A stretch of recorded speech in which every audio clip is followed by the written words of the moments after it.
Welcome back. Let's get a check on the commodities market now. See, the Economist Intelligence Unit revises 2023 price projection for aluminium downwards by 4.95% to an average of $2,360 per ton.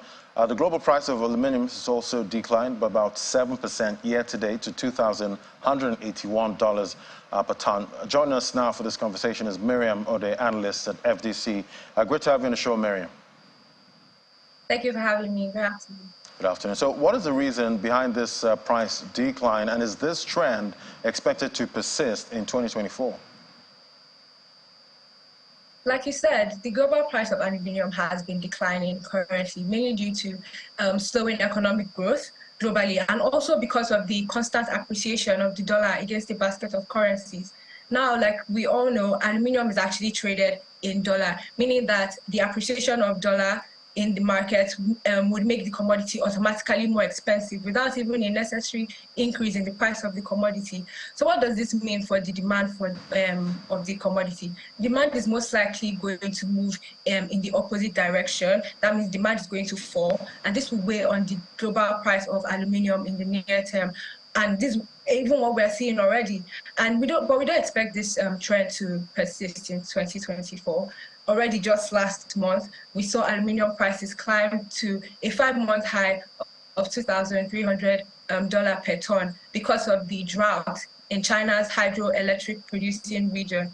This is important because China is the world's largest producer of aluminium, and a drop in its supply means a loss for the global economy, and it will definitely affect aluminium prices. And that's why we saw aluminium prices last month increase to that level.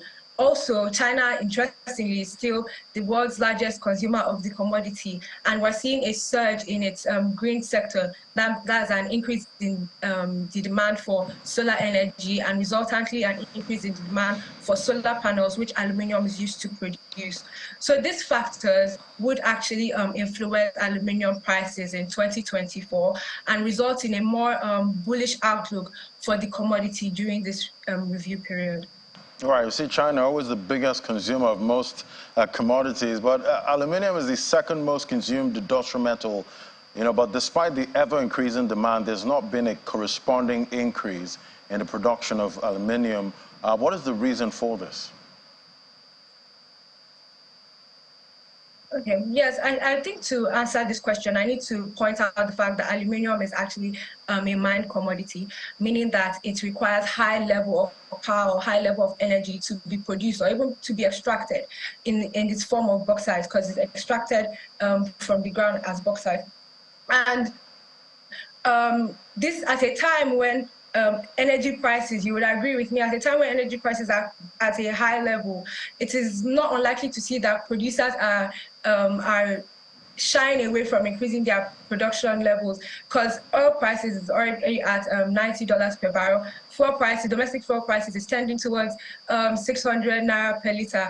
And let's not forget that aluminium is actually highly recyclable, meaning that it can be easily recycled. And the level of energy needed for recycling is only 5% of what's needed for production.